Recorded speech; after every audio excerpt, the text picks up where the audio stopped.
اللہ اللہ اللہ اللہ اللہ اللہ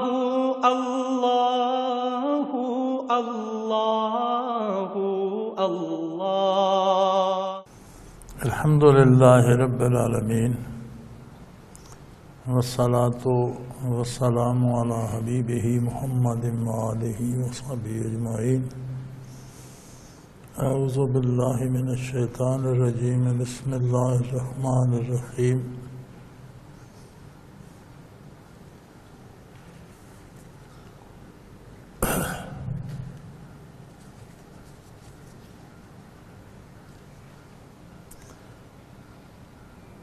ایک سوال ہے، اللہ رب العزت فرماتے ہیں ہماری راہ میں جو شہید ہوتا ہے ان کو رزق دیتے ہیں۔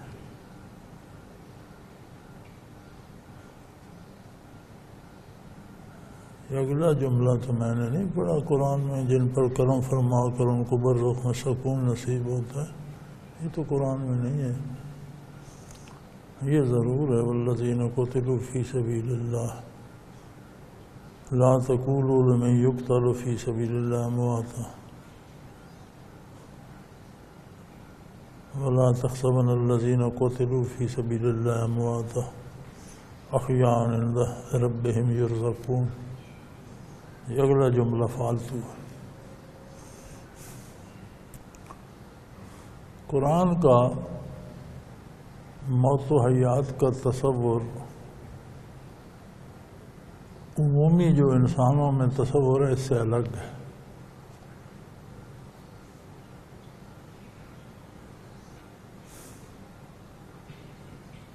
اپنے متعدد پھلدار پودوں میں بھی ایسے پودے ہوتے ہیں جو پھل نہیں دیتے، کوئی پودا ایسا ہوتا ہے، کوئی درخت ایسا ہوتا ہے جس پہ پھل نہیں لگتا۔ فصلیں ہم بوتے ہیں، بعض اوقات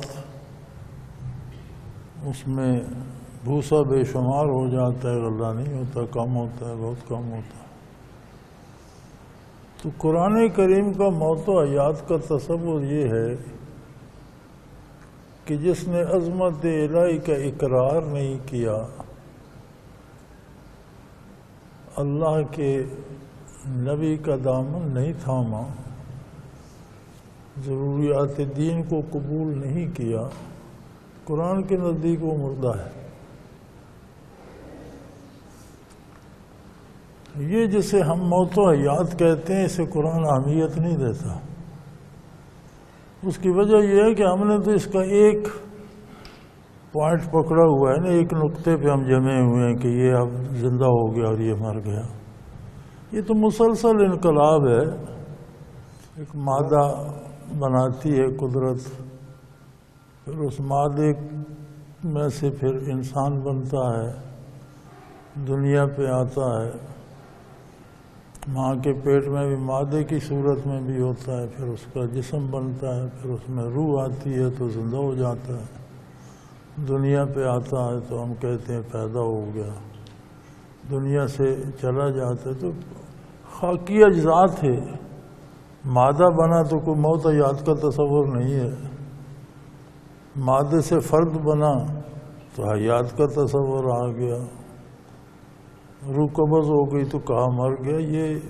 یہ تو ایک زندگی کا مقرر راستہ ہے۔ انسان دنیا میں ہمیشہ رہنے کے لیے نہیں آیا، اسے جانا ہے کسی بھی صورت۔ دنیا انسان کے لیے ایک بازار ہے، دکانیں کھلی ہیں، اجناس مل رہی ہیں، وہ اپنے لیے زہر خریدتا ہے یا اپنے لیے آب شفا خریدتا ہے، یہ اس کی مرضی۔ زندگی اس کے پاس سرمایہ ہے، لمحہ لمحہ خرچ کر رہا ہے، چیزیں خرید رہا ہے۔ خریداری پوری ہوگی، فرصت جتنی ہے جب ختم ہوگی اسے آگے جانا ہے۔ برزخ میں جائے گا تو وہ ایک انتظار گاہ ہے، قیامت کے انتظار میں بیٹھا رہے گا۔ فرق صرف یہ ہوتا ہے کہ جب برزخ میں جاتا ہے تو حالات بدل جاتے ہیں، وہاں اس کے ساتھ وہ سلوک ہوتا ہے جیسا وہ دنیا سے چیزیں خرید کے لایا، انہی کو استعمال کرنا ہے۔ جو اپنے لیے آب شفا لایا اس کے پاس وہ ہے، جو زہر لایا وہ زہر کھاتا رہے۔ قیامت قائم ہوگی، حساب کتاب ہوگا، اللہ جنہیں بخش دے گا جنت چلے جائیں گے، جو گرفتار بلا ہوں گے دوزخ چلے جائیں گے۔ اور زندگی انسانی وہاں سے شروع ہوگی جسے کبھی موت نہیں آئے۔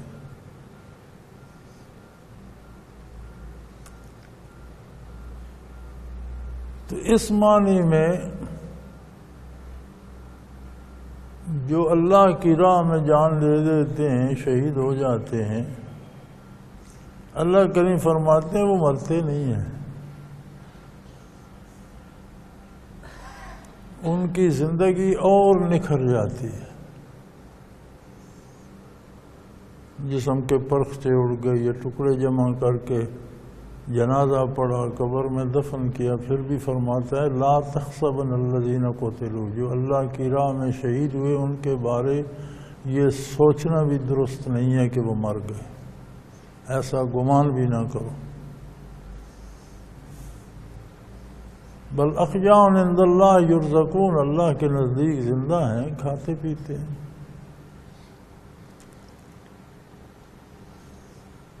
یہ سوال کہ ان کی غذا کیا ہے یہ غیر ضروری ہے۔ انسانی غذا دنیا میں بھی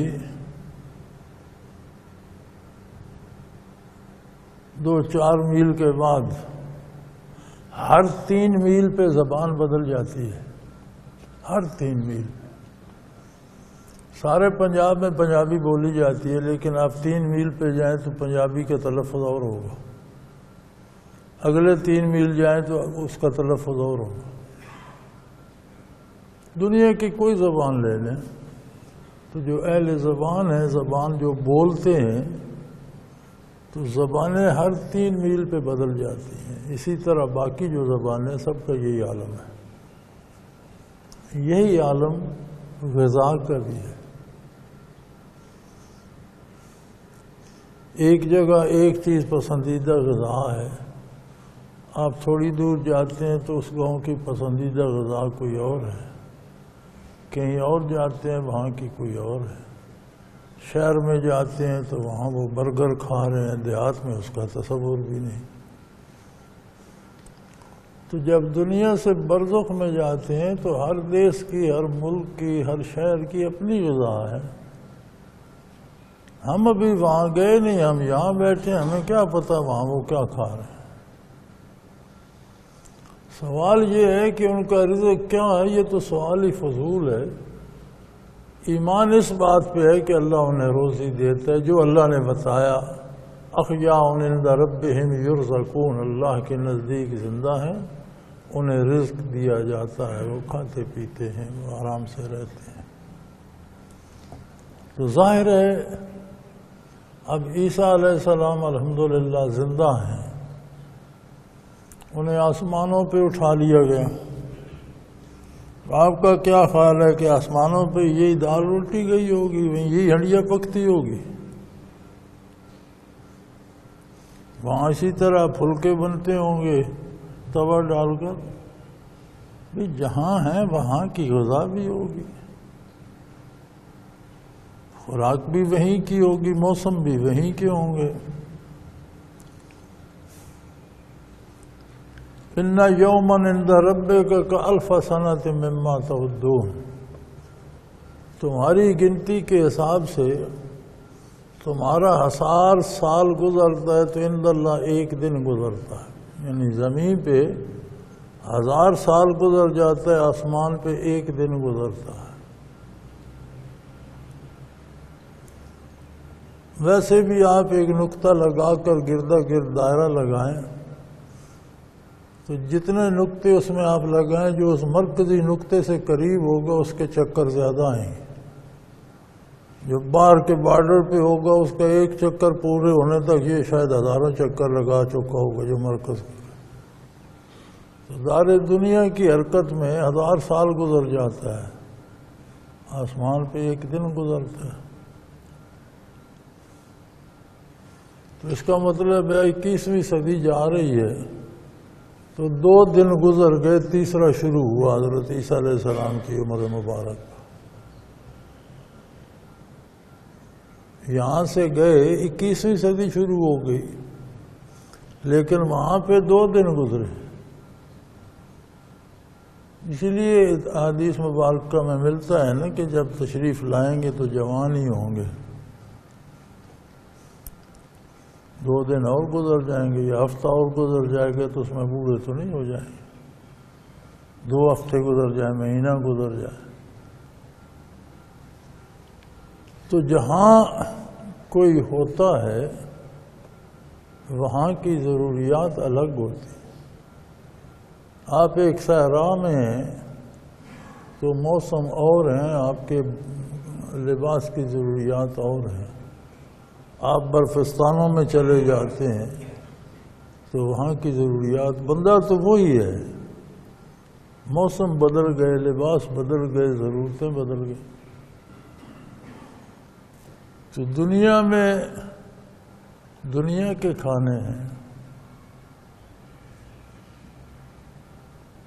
دنیا سے تو وہ پردہ فرما گئے لیکن مرے نہیں. ان کی روح کو اور جلا مل گئی، اور تازگی مل گئی، بالکل زندہ ہو گئی.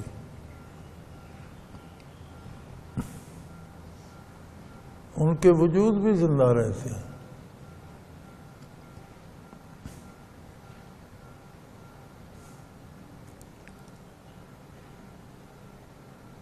یعنی روح کا تعلق بدن سے اتنا مضبوط ہوتا ہے کہ بدن گلتا سڑتا نہیں، سلامت رہتا ہے. تو کیا رزق دیا جاتا ہے اب یہ وہ جانے اور ان کا رب جانے. اللہ کرے ہمیں بھی شہادت نصیب ہو جائے تو پتہ چل جائے گا کیا دیتے ہیں، اور اگر نہیں تو پھر پرائے کھانے پہ جی للچانے کا کیا فائدہ.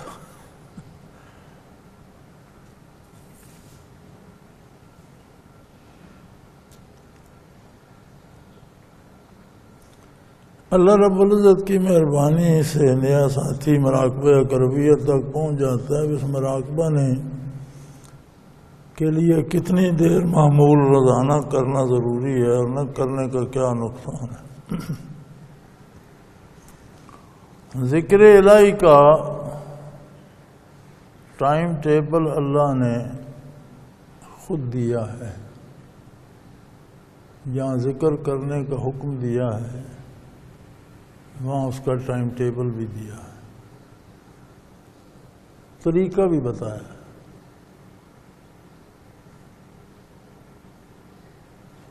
وَاذْكُرْ رَبَّكَ فِي نَفْسِكَ فی نفسک، اپنے دل میں اللہ کا ذکر کرتے رہو. تضرعا وخیفہ، نہایت عاجزی اور نیاز مندی سے، اور اس کی عظمت کو دھیان میں لاتے ہوئے، ڈرتے ہوئے. دون الجہر، بغیر آواز کے.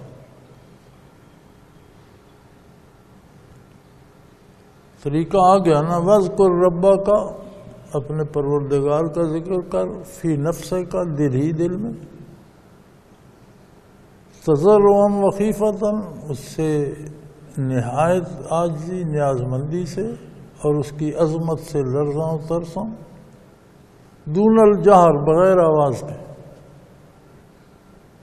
دون الجہر من القول، آواز نہ ہو اس میں، شور نہ ہو. کب کروں؟ بالغدو والآصال، راؤنڈ دا کلاک، ہر وقت، صبح شام رات دن.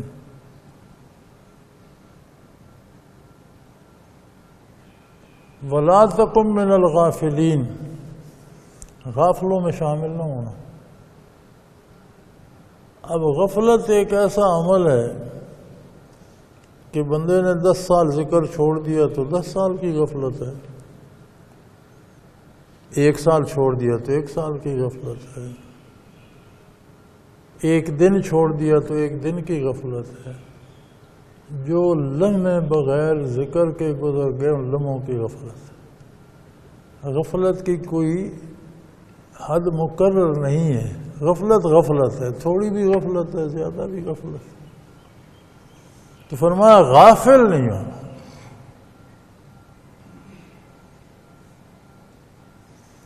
وہ ایک فارسی کا شعر ہے،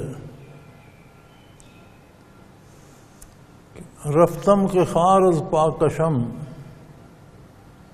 رفتم کے خارز پاکشم، محمل نہاں گشت از نظر، یک لحظہ غافل چون شدم، 100 سالہ راہم دور شد۔ کہ میرے پاؤں میں کانٹا لگ گیا، محبوب کا محمل جا رہا تھا، اس کی سواری جا رہی تھی، میں اسے دیکھتا ہوا پیچھے پیچھے جا رہا تھا، تو پاؤں میں کانٹا لگ گیا، تو میں نے کہا کہ بیٹھ کے کانٹا نکال لیتا ہوں۔ تو میرے کانٹا نکالنے کی دیر میں تو وہ سواری تو میری نگاہوں سے اوجھل ہو گئی۔ تو شاید میں لمحہ بھر غافل ہوا تھا، لیکن صدیوں کا فاصلہ درمیان آ گیا۔ کتنا چل کر، کتنا دوڑ کر، کتنا آگے جا کر میں اسے پا بھی سکوں گا یا نہیں، شاید وہ کسی اور طرف چلا جائے، میں کسی اور راستے پہ مڑ جاؤں۔ تو غفلت لمحوں کی بھی برباد کر دیتی ہے۔ مشائخ نے جو اوقات مقرر فرمائے ہیں وہ تو بہت ہی ضروری ہیں۔ صحیح اوقات جو ہمارے ہاں سلسلہ عالیہ کے ہیں، بر وقت تہجد ادا کر کے تہجد سے فجر تک ذکر کریں، مغرب کے بعد فارغ ہو تو عشاء تک ذکر کریں۔ یہ مشائخ عالیہ کے مقرر کردہ اوقات ہیں، اور ان میں یہ برکت ہوتی ہے کہ تمام مشائخ کی توجہ نصیب ہوتی ہے۔ جو تقاضا قرآن کریم کا ہے وہ ذکر دوام کا ہے، ہمہ وقت کرتا رہے۔ سلسلہ عالیہ کا بھی یہ نہیں کہ یہ کر کے چھوڑ دی، ان 2 اوقات میں ذرا محنت سے کرے، زور لگا کے کرے، پوری طرح متوجہ ہو کے کرے، دنیا سے کٹ کر کرے۔ باقی سارے اوقات میں چلتا پھرتا اٹھتا بیٹھتا غافل نہ ہو، یاد رکھے، دل ذکر کی طرف ہو، دل کی طرف متوجہ رہے۔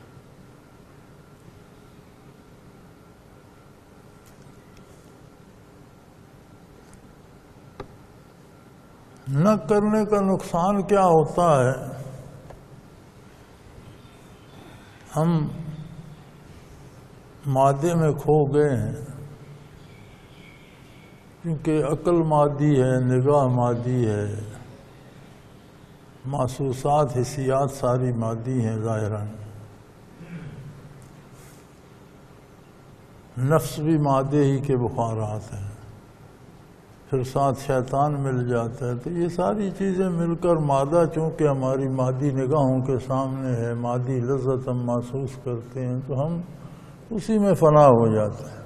حالانکہ یہ سب ختم ہونے والی چیزیں ہیں، دھوکہ ہے، ان کی کوئی حیثیت نہیں۔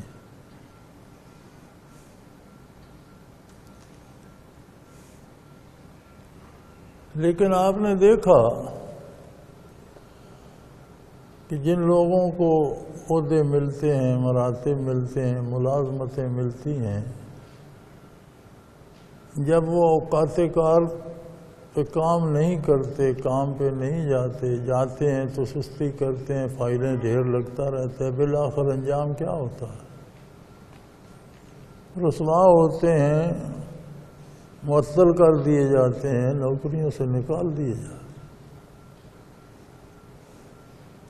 ہمیں یہ دھیان رکھنا چاہیے کہ اللہ رب العزت محتاج نہیں ہے، بے نیاز ہے، ہم محتاج ہیں، ہماری ضرورت ہے، ہم ذکر کریں گے تو ہم اپنی ضرورت پوری کریں گے، اللہ پر احسان نہیں ہے۔ اب اس کی مرضی، چھوڑ دے تو اسے توبہ کی توفیق دے دے، یہ اس کی مرضی، بالکل ہی اپنا نام چھین لے، اسے ڈسچارج ہی کر دے، یہ اس کی مرضی، معطل کر دے، برسوں نام لینے کی توفیق، مختلف سزائیں ہیں۔ تو اللہ معاف کرے اور اللہ اپنی گرفت سے اپنی ہی پناہ میں رکھے۔ نہ کرنے کا جو سوچنا ہے نا، میرے نزدیک یہ بھی نقصان دہ۔ میں یہ سمجھتا ہوں کہ کوئی یہ سوچے بھی نہ کہ میں ذکر نہ کروں، یہ بھی نقصان دہ۔ عمل نہ کرنے کا نقصان تو ہے ہی ہے، اور یہ بڑا اعزاز ہے، بہت بڑا اعزاز ہے اللہ کریم کی طرف سے کہ 1450 سال دور بیٹھا بندہ، وہ برکات، ان کا کوئی ذرہ جو قلب اثر رسول اللہ صلی اللہ علیہ وسلم سے جاری ساری ہیں، ان کا کوئی ذرہ پا لے، یہ بہت نصیب کی بات ہے، بہت بڑی دولت ہے۔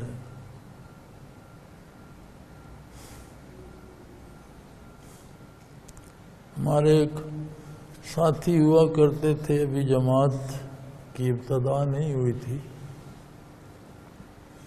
حضرت رحمت اللہ کے ساتھ 4-5 ساتھی ہوتے تھے جو ذکر کرتے تھے، جماعت کا بھی تصور ہی نہیں تھا۔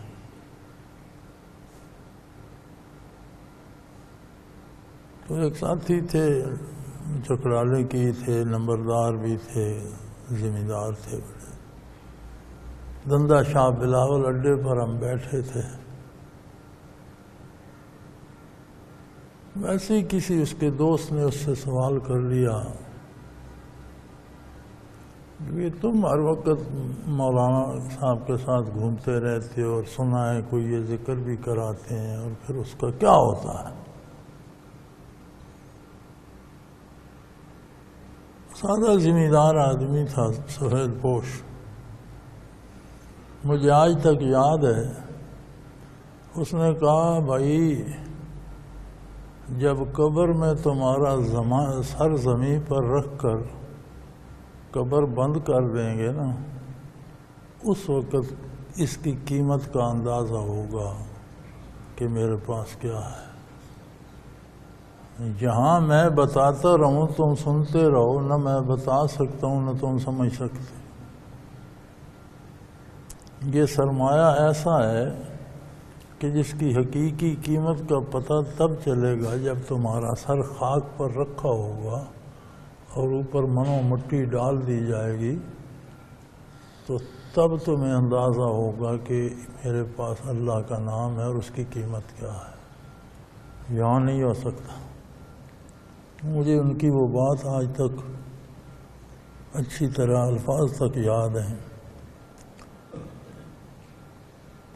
تو بھئی یہ نفع نقصان جو ہے نا، آپ آج پوچھتے ہیں کیا نقصان ہوگا، پتہ تب چلے گا جب نفع نقصان سامنے آئے گا۔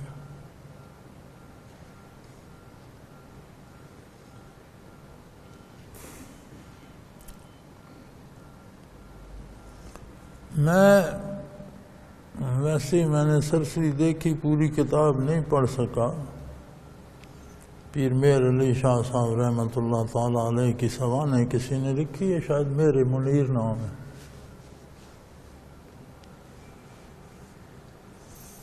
تو اس میں وہ واقعہ لکھتے ہیں کہ کسی نے مسئلہ پوچھا ذبیحہ کا، کہ ذبح کرتے وقت تکبیر پڑھنا بھول گیا، یاد نہیں رہا، کسی سے باتیں کر رہا ہے، جانور کا دم نکل گیا، چھری چلا دی، جانور مر گیا، تو پھر تکبیر یاد آئی، تو کیا ہوگا؟ تو مسئلہ تو انہوں نے بتایا، جب اللہ کے نام کے بغیر مر گیا تو پھر تکبیریں پڑھنے کا کیا فائدہ؟ اگر اس طرح تکبیر سے حلال ہوتا تو ہر مردار حلال ہو جاتا، جو مر گیا اس پر تکبیر پڑھ کے کھا لو۔ آج کل یہ فتویٰ بھی چل رہا ہے،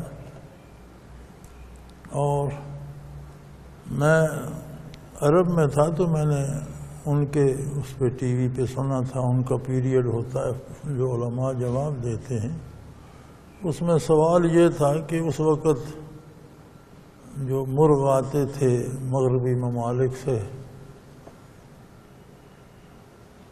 کٹے ہوئے صاف ہوئے سالم مرغیاں ہوتی تھیں، تو مسئلہ یہ ہوا کہ یہ تو مشینوں میں کاٹتے ہیں، کوئی تکبیر نہیں پڑتا،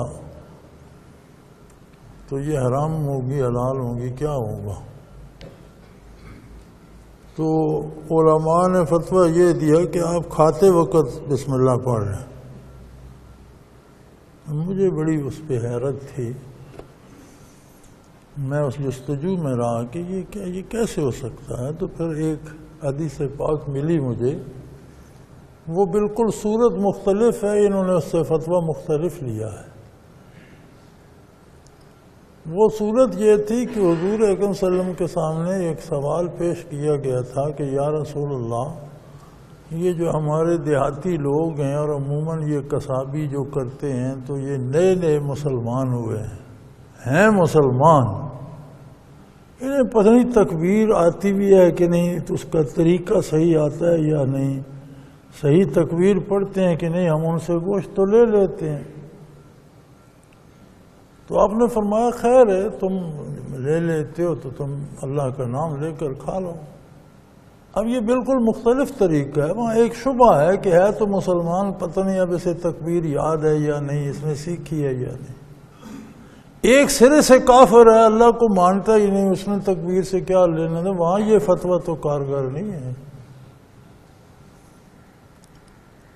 لیکن بہرحال آج کل وہ ایک انگریزی کا محاورہ ہے، میڈ اسلام ایزی، آج کل وہ چل رہا ہے کہ اسلام کو آسان کرو، یعنی اپنی مرضی کے مطابق ڈالو۔ مشکل تو ویسے نہیں ہے، اسلام تو ویسے آسان ہے، لیکن یہ چاہتے ہیں کہ نہیں وہ ہماری مرضی کے مطابق ہو۔ تو انہیں تو جو جواب دیا تو جو اہل مجلس سے ان سے کہنے لگے کہ دیکھو، جانور کا دم اللہ کے نام کے بغیر نکل جائے تو حرام ہو جاتا ہے، حالانکہ وہ شریعت کا مکلف نہیں ہے۔ تو انسان کے جتنے دم اللہ کے نام کے بغیر نکلتے ہیں وہ کس کھاتے میں جائیں گے؟ تو فرمایا اسی لیے صوفیاء کہتے ہیں جو دم غافل سو دم کافر۔ صوفیاء کا مقولہ ہے کہ جو دم غافل سو دم کافر۔ دنیا ذکر تو اللہ توفیق دے تو کوئی سانس خالی نہ جائے، کام کاج کرتے رہیں، متوجہ اللہ بھی رہیں، دل کا دھیان رکھیں۔ دل نکما نہیں بیٹھتا، یہ بڑی عجیب بات ہے۔ آپ کچھ بھی کر رہے ہو، دماغ آپ کے ہاتھوں کے ساتھ ہوتا ہے، دل کی اپنی دنیا ہے، وہ اپنا کام کرتا رہتا ہے۔ آپ کچھ لکھ رہے ہیں، پڑھ رہے ہیں، آپ کوئی چیز بنا رہے ہیں، آپ مزدوری کر رہے ہیں، دماغ ہاتھوں کا ساتھ دے رہا ہے، دل کچھ اور ہی سوچ رہا ہے۔ ہر بندہ کچھ اور سوچ رہا ہوتا ہے، وہ بھی مل جائے، یہ بھی مل جائے، فلاں کام ایسا ہو جائے، یہ ویسا ہو جائے، وہ اپنے لگا رہتا ہے، اس کا ایک الگ جہان ہے۔ اب یہ جو دل بھی دنیا میں ڈوبا ہوا ہے، ہمیں کرنا صرف یہ ہے کہ اسے اللہ اللہ پہ لگائیں، اسے کہیں یہ دنیا داری، یہ ہاتھوں کا، دماغ کا، مادی اجزاء کا کام ہے، یہ ہمیں کرنے دے، تیرا کام وہ ہے، تو اپنا کر۔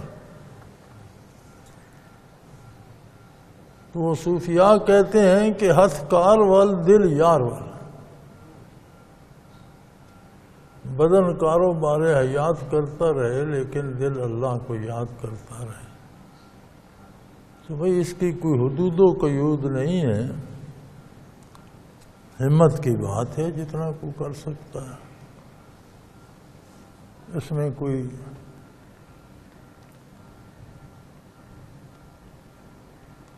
اللہ کی دی توفیق ہے۔ حضرت میرا سوال یہ ہے کہ حوادث زمانہ اور جدید سائنس نے، نئے شعبہ بازیگروں نے ہمارے ایمان کو متزلزل کر دیا ہے۔ کوئی آسان سا نسخہ فرمائیں کہ ہماری موت ایمان پر آئے، غزوہ ہند میں شمولیت نصیب ہو۔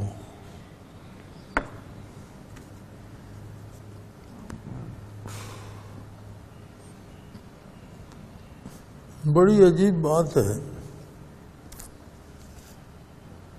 کہ غیر متعلقہ چیزوں کا ہم سہارا لیتے ہیں، انہیں بہانہ بنا لیتے ہیں۔ ساری سائنسی ایجادوں، سارے نئے تجربات، ساری نئی کہانیوں کا توحید باری پہ کیا اثر پڑتا ہے؟ کوئی دوسرا اللہ دریافت کر لیا سائنس؟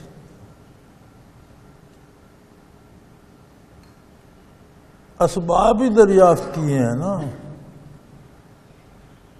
سائنس نے جتنے بھی راز کھولے ہیں تو اسباب دریافت کیے ہیں نا، فلاں ستارے سے فلاں ریز آئی اور فلاں جگہ یہ ہو گیا، فلاں بوٹی سے فلاں اثر آیا، یہ ہو گیا، فلاں جگہ یہ چیز اگی، یہ ہو گیا، لیکن اگانے والا، بنانے والا، چلانے والا کوئی نیا دریافت کیا؟ یہ روحانیات کے ساتھ تو سائنس کی رسائی سے ہی بالا تر چیزیں ہیں۔ ایمانیات اور ہیں، مادیات اور ہیں۔ سائنس نے ہمارا لباس بدل دیا، سائنس نے ہماری خوراک بدل دی، سائنس نے ہمارے سفر کے ذرائع بدل دیے، لیکن سائنس کا ہمارے ایمان سے تو کوئی تعلق نہیں۔ یا تو سائنس نے کوئی نیا معبود دریافت کر لیا ہوتا، سائنس نے کوئی نئی نبوت دریافت کر لی ہوتی، سائنس نے کوئی نیا قرآن تلاش کر لیا ہوتا کہ یہ کتاب اس کتاب سے زیادہ اتھینٹک ہے، پھر تو خطرہ تھا۔ وہ سائنس سراسر مادے کو ڈسکس کرتی ہے، روح کو جانتی بھی نہیں۔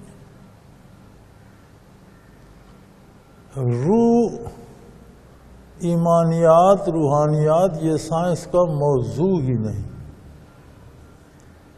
سائنس تو دھکے کھا کھا کھا کھا کر اب یہ بمشکل مان سکی ہے کہ نہیں روح بھی ہے۔ پہلے تو انکار ہی تھا کہ نہیں روح شو کوئی نہیں۔ زندگی کیا ہے؟ عناصر میں ظہور ترتیب۔ موت کیا ہے؟ انہی اجزاء کا پریشان ہونا۔ سائنس کا عقیدہ تو یہ تھا کہ اجزاء بدن ملتے ہیں تو ایک بخارات سے بن جاتے ہیں، یہ حیات ہے، وہ جب ڈسٹرب ہوتے ہیں، بکھرتے ہیں تو وہ ختم ہو جاتی ہے، موت ہے۔ اب جب یہ جیسے آنکھیں کسی کو ایک مرنے والی کی لے لیں، دوسرے کو لگا دیں، اس کا گردہ لے کر اس بندے کا اس کو لگا دیا، مرنے والا مر گیا، اس کا گردہ نکال لیا، اجزاء لگا لیے، تو سائنس کو یہ خیال آیا کہ یہ آنکھ تو وہی ہے جو بند ہو گئی تھی، نہیں دیکھ رہی تھی، اس بدن میں نہیں دیکھ رہی تھی، اس میں لگائی تو دیکھنے لگ گئی۔ اس کا مطلب ہے روح نام کی کوئی چیز ہے جو اس بدن میں ہے، اس میں نہیں تھی۔ یعنی اس ایک چھوٹے سے سہارے سے سائنس جہاں تک پہنچی ہے کہ روح ہے۔ اب روح کیا ہے، کہاں سے آئے، کہ یہ سائنس کو ابھی تک کوئی پتہ نہیں۔ تو بھائی سائنس نے آپ کے کیا عقائد بدلنے ہیں؟ سائنس آپ کا لباس بدل سکتی ہے، آپ کی دوا بدل سکتی ہے، آپ کی غذا بدل سکتی ہے، آپ کا کردار نہیں بدل سکتی۔ یہ وہ جھوٹے بہانے ہیں جو ہم عمل نہ کرنے کے لیے خود تراشتے ہیں. جی آج کا عید ہی ایسا ہے. بھئی عید کیا عید ہر حال میں ایسا ہی ہوتا ہے. گرمیاں، سردیاں، بہار، خزاں، جب سے عالم منصع شعود پر آیا اور جب تک رہے گا یہی اسی طرح موسم بھی رہیں گے، اسی طرح گرم سرد علاقے بھی رہیں گے، یہی فضا بھی رہے گی، ہوائیں بھی چلیں گی، بارشیں بھی ہوں گی، خوشحالی بھی آئے گی. زمانے میں کیا بدلا ہے؟ زمانہ نہیں بدلا، ہم بدل گئے. انسان بدلتے رہتے ہیں، انسان کی فکر بدلتی رہتی ہے، سوچ بدلتی رہتی ہے. اس لیے کوئی جانور بدلتا دیکھا آپ نے؟ کبھی شیر نے گھاس کھائی ہے؟ کبھی بیلوں نے گوشت کھایا ہے؟ جانور کو یہ اختیار نہیں کہ وہ بدلے. فطرت پر جہاں مقرر کر دیا وہی رہے گا. انسان کو یہ اختیار دیا کس طرح چیزوں کو استعمال کرتا ہے، کیا پسند کرتا ہے، کیا نہیں. اور پھر اس پہ اللہ کریم نے اپنی پسند بتا دی کہ میرا انتخاب تمہارے لیے یہ ہے. اب اس نے گھاس چرنے والے جانوروں کے لیے گھاس منتخب فرمایا تو انہیں بتایا نہیں، بلکہ ان کا مزاج بنا وہ کھاتے ہی گھاس ہے. وہ گوشت کھا ہی نہیں سکتے. گوشت خور جانور جو ہے وہ گھاس پہ زندہ نہیں رہ سکتے. انسان کو یہ اختیار دیا کہ تیرے سامنے کائنات بکھیر بھی ہے، اس میں گوشت بھی ہے، گھاس بھی ہے، پھل بھی ہیں، حلال بھی ہے، حرام بھی ہے، جائز بھی ہے، ناجائز بھی ہے. تو سب سے اعلیٰ مخلوق ہے، تجھے میں اختیار دیتا ہوں، جو اپنے لیے چاہتا ہے چن لے. لیکن میں نے تیرے لیے یہ پسند فرمایا.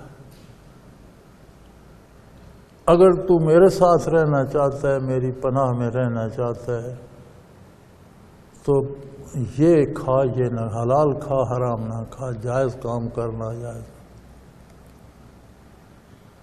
اور اگر تو اطاعت نہیں کرے گا تو دوستی یا دشمنی دو ہی باتیں ہوتی ہیں. وہ تو امریکہ کا قانون بھی ہے کہ یو آر فرینڈ اور یو آر اینیمی. تم یا دوست ہو یا دشمن ہو.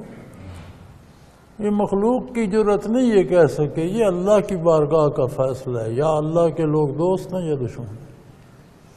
دشمنی کرو گے تو اس کا نتیجہ بھگت لو گے. میرا تو کچھ نہیں بگڑے گا. تو زمانے ایک ہی سے ہیں، گھبراؤ نہیں. مینز بدلتے ہیں، وسائل بدلتے ہیں، ذرائع بدلتے ہیں، حالات نہیں بدلتے. انسان کو پہلے بھی بھوک لگتی تھی، اب بھی لگتی ہے. پیاس لگتی تھی، اب بھی لگتی ہے. لباس کی ضرورت تھی، اب بھی ہے. گرمی سردی محسوس کرتا تھا، وہی عادت ہے. اس کو اختیار دیا ہے، یہ مینز اور ذرائع تبدیل کرتا رہتا.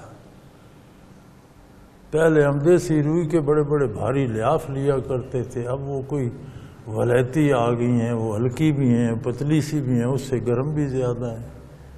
لیکن وہ ضرورت اپنی جگہ ہے کہ سردی ہے، رضائی چاہیے. رضائی کی ساخت بدلی، کپڑا بدلا، روئی بدلی، لیکن ضرورت تو نہیں بدلی. گرمی میں درختوں کے نیچے جا سوتے تھے، راتوں کو چارپائیاں چھت پہ رکھ لیتے تھے، ہوا لگتی تھی. اب ایئر کنڈیشنر چاہیے جی، کمرہ چاہیے، اندر ہو ایئر کنڈیشنر. لیکن اب بھی گرمی تو لگتی ہے، رات کو ٹھنڈی ہوا تو چاہیے. وہ بات وہی ہے. ذرائع بدل گئے، مینز بدل گئے. تو یہ جو زمانے کے ساتھ تبدیلیاں آتی ہیں، یہ ذرائع میں آتی ہیں. مقاصد جو ہیں، یہ اصل بات وہیں رہتی ہے. باجرے کی روٹی کھا لیتے تھے، لسی پی لیتے تھے. اب برگر کھا کے اوپر 7 اپ یا کوئی ڈیو پیتے ہیں. تو چیزیں ذرائع بدل گئے نا. بھوک تو اب بھی لگتی ہے. تب مکی کی روٹی کھا لیتے تھے، باجرے کی، گندم کی. اب وہ برگر کھا لیتے ہیں. بھوک تو وہی رہی نا. پیاس بھی وہی رہی. اب لسی پی لیتے تھے، اب سوڈا پی لیتے. تو زمانہ کوئی نہیں بدلتا، بلکہ ارشاد ہے کہ زمانے کو برا نہ کہو. اپنا حساب اپنا محاسبہ کرو، تم اچھے ہو یا برے۔ اگر لوگ برے ہوں گے تو انہیں سارا زمانہ برا ہی نظر آئے گا، واقعات برائی کے ہوں گے، ہر طرف گناہ پھیلا ہوگا، تو پھر یہ جرأت نہیں لوگوں میں کہیں کہ ہم برے ہو گئے، کہتے ہیں زمانہ برا ہو گیا۔ وہ زمانہ تو وہی ہے، وہی سورج نکلتا ہے، وہی رات آتی ہے، وہی چاند نکلتا ہے، وہی ستارے ہوتے ہیں، وہی ہوائیں چلتی ہیں، وہی بادل برستے ہیں، وہی کھیتیاں اگتی ہیں۔ زمانے میں کیا بدلا ہے؟ کچھ بھی نہیں، سب کچھ ویسا ہی ہے اور ویسا ہی رہے گا، ہم بدلتے رہتے ہیں۔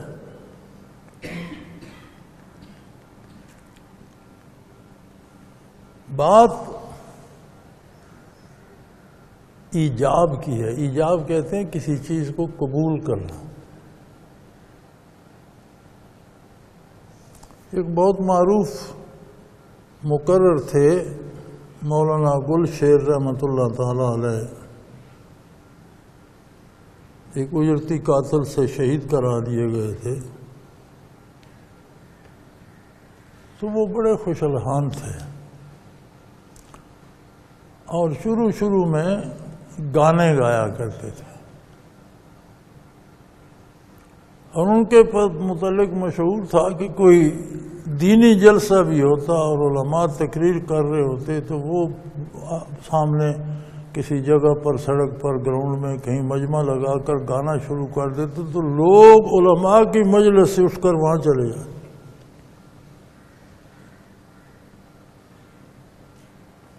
ان کی آواز میں اتنا سوز اور اتنا اثر تھا کہ نامور علماء کے جلسے، جو اس وقت متحدہ ہندوستان تھا اور نامور علماء بھی پاکستان نہیں بنا تھا، تو چوٹی کے علماء کے مجالس سے اٹھ کر لوگ ان کا گانا سننے چلے جاتے تھے۔ پھر کسی اللہ کے بندے کے قابو آئے تو انہوں نے بتایا، انہیں سمجھایا کہ یہ آواز، یہ سوز تجھے اللہ نے دیا ہے، تو شیطان کے لیے استعمال کر، اسے اللہ کے لیے استعمال۔ پھر انہوں نے پڑھا، پھر عالم ہوئے، پھر مقرر ہوئے، پھر وہ تقریریں کرتے تھے تو سما باندھ دیا کرتے تھے۔ تو بات ایجاب کی ہے، قبول کرنے کی۔ اب ایک عالم تقریر کر رہا ہے، قرآن و حدیث بتا رہا ہے، دوسرا بندہ ادھر گانا گا رہا ہے، تو لوگ اسے چھوڑ کر وہاں کیوں جا رہے ہیں؟ ایجاب کی بات ہے، اس کی سر، اس کے سوز، اس کی آواز کو زیادہ پسند کر رہے ہیں۔ تم یہ زمانے کے ساز ہیں، زمانے کی سریں ہیں، زمانے کی آوازیں ہیں، لیکن ایک آواز ہمیشہ کے لیے گونج رہی ہے، اور وہ ہے محمد الرسول اللہ صلی اللہ علیہ وسلم کی دعوت اسلام۔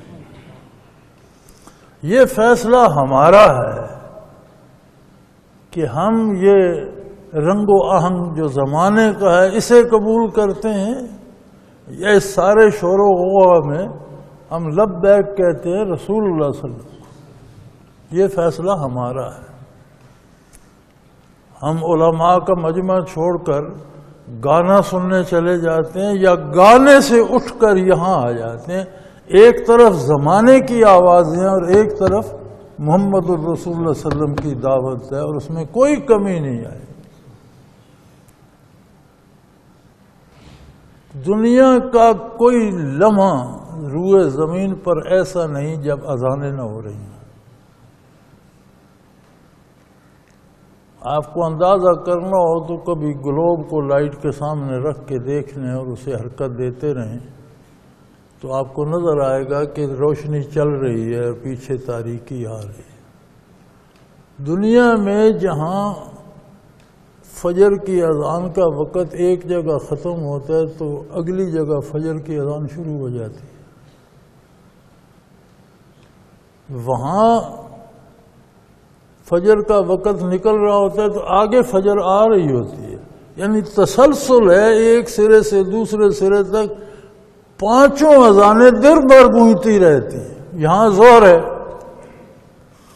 پاکستان سے جا رہی ہے، ہمارے آگے ایران ہے، نیچے سعودیہ ہے، وہاں زور ہو رہی ہے، ہم جہاں سے جا رہی ہے وہاں ہو رہی ہے، یہاں اذانیں ختم ہوں گی وہاں شروع ہو جائیں۔ 5 اذانیں دن بھر روئے زمین پہ جاری رہتی، سارے روئے زمین پر جمعے کے مساجد بھری ہوتی ہیں، جمعے ہوتے ہیں، 5 نمازیں ہوتی ہیں، تلاوت کرنے والے موجود ہیں، پڑھنے پڑھانے والے موجود ہیں، تبلیغ کرنے والے موجود ہیں، بیان کرنے والے موجود ہیں، یعنی اتنی گونج رہی ہے وہ آواز جو آپ صلی اللہ علیہ وسلم کی تھی کہ ہر عہد میں بعثت عالی سے لے کر قیامت تک سب سے زیادہ گونجنے والی آواز جو ہے وہ رسول اللہ صلی اللہ علیہ وسلم کی. اب اگر ہم اسے نظر انداز کر کے زمانے کے گانے سنیں تو پھر یہ قصور ہمارا ہے، یہ زمانے کا نہیں، یہ فیصلہ ہمارا ہے. زمانے سے ڈرنے کی ضرورت نہیں ہے، اپنا فیصلہ دیکھنا ہے. مجھے کون سا راگ پسند ہے، مجھے کون سی سر پسند ہے، مجھے کون سی لے پسند ہے، مجھے کون سی آواز پیاری ہے.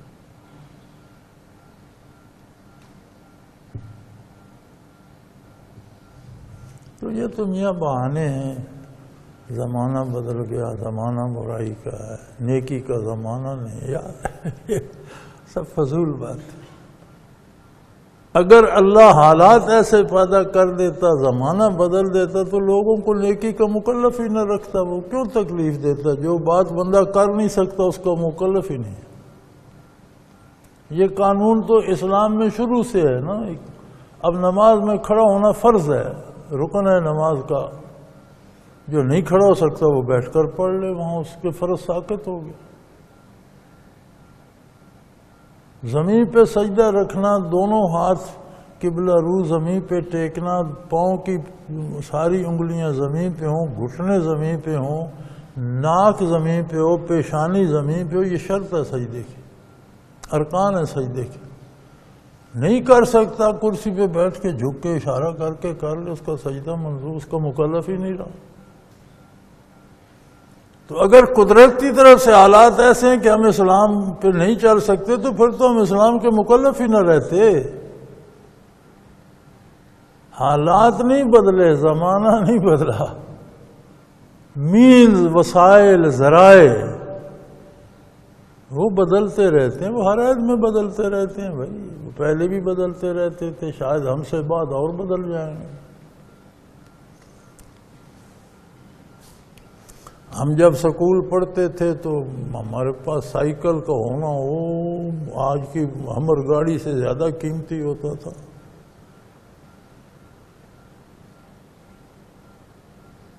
وقت جوں جوں آیا پھر اب تو کوئی سائیکل پہ بیٹھنا پسند نہیں کرتا. لوگوں کو سائیکل چلاتے شرم آتی ہے کہ لوگ کہیں گے اس کے پاس سائیکل ہے.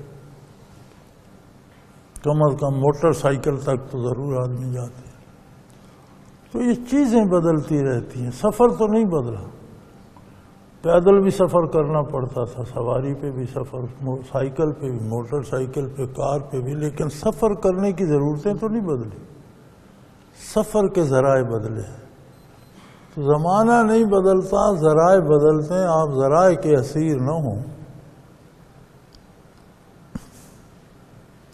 اپنے آپ کو زندہ ثابت کریں.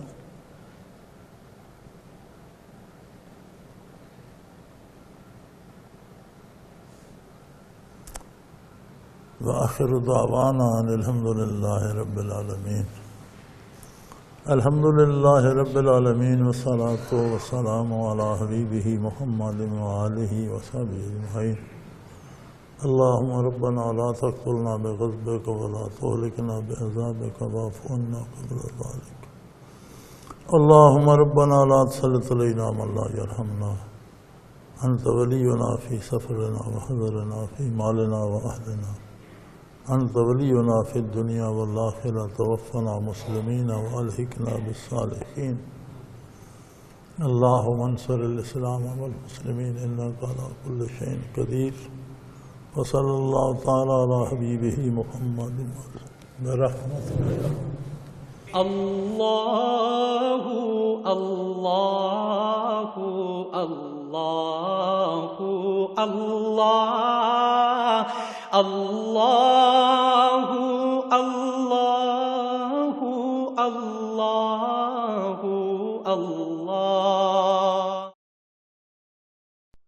حضرت امیر محمد اکرم آوان مد ظلہ العالی دارالعرفان منارہ ضلع چکوال میں سالہ سال سے قرآن و حدیث کے اوپر خطابات کر رہے ہیں اور سلسلہ نقشبندیہ اویسیہ کے مطابق لوگوں کو ذکر الہی کی تربیت دے رہے ہیں۔ وہ قرآن پاک کی تفسیر ترتیب وار بیان کر رہے ہیں۔ تفسیر قرآن کو وہ موجودہ ملکی اور بین الاقوامی حالات کے مطابق بیان کرتے ہیں۔ موٹر وے سے کلر کہار کے انٹرچینج سے نکلتے ہوئے کلر کہار کی جھیل سے ہوتے ہوئے میانی، بوچھال اور نور پور سے گزرتے ہوئے دارالعرفان منارہ پہنچ سکتے ہیں۔ حضرت امیر محمد اکرم آوان نے بچیوں اور بچوں کی دینی اور دنیاوی تعلیم کے لیے سقارہ اکیڈمی کے نام سے ایک درسگاہ بھی قائم کی ہے، جس کا افتتاح ملک پاکستان کے صدر جنرل محمد ضیاء الحق نے اپنے دست مبارک سے کیا تھا۔ وہ تمام احباب جو اسلام کی طلب رکھتے ہیں ان سے گزارش ہے کہ دارالعرفان منارہ ضلع چکوال میں امیر محمد اکرم آوان صاحب کے خطابات سے مستفید ہوں۔ وہ ہر جمعے کو نماز سے پہلے بیان فرماتے ہیں۔ ہر ماہ کی پہلی اتوار کو ماہانہ اجتماع ہوتا ہے جس میں آپ خصوصی خطاب فرماتے ہیں اور پاکستان کے چاروں صوبوں سے احباب اس اجتماع میں شرکت کرتے ہیں۔ اس کے علاوہ یہاں سال میں 2 مرکزی اجتماعات بھی ہوتے ہیں، ایک رمضان المبارک میں اعتکاف کا اجتماع اور دوسرا جولائی اور اگست میں 40 دن کا اجتماع ہوتا ہے جس میں روحانی تربیت کی جاتی ہے۔ اپنا خون سیماب دے کر اتنا ہم کر جائیں گے، نام آقا کا چمن میں پھر رقم کر جائیں گے۔